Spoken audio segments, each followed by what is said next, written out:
Next one, swimwear problem stylist solutions. All right, I'm concerned about the see-through transparency when my swimwear gets wet.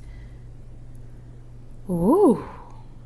Now, I do have some back here, but I don't think that's a good example, but for this question. But looking into your swimwear, I want you to look into your swimwear, if this is you or if this is you that created this question, and tell me if you have full lining.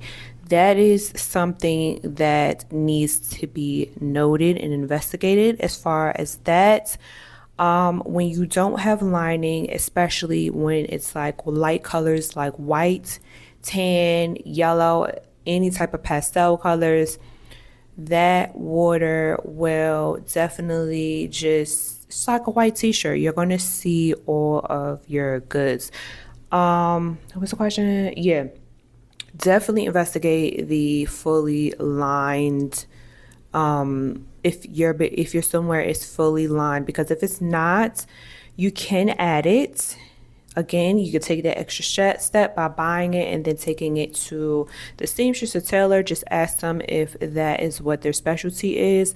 You can have that done. They will add the lining and then they will have you come in so that you can test it out. This is also called a fitting to make sure that it is not transparent or see-through when you get wet. Also, another thing I'm gonna need you to investigate is to see what is the content of the material. Is it the lycra? I always mispronounce it, but I know it's spelled Lycra.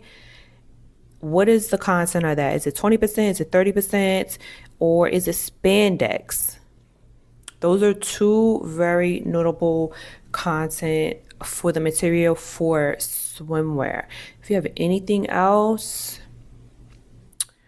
girl, I don't know what to tell you. I'm not a specialty, but I know just dealing with a lot of clothes and being a part of product and content development for fashion brands. I'm not the one actually making the items, but they are giving me some information for me to kind of just understand when I do the fabric sourcing and fabric picking and stuff like that.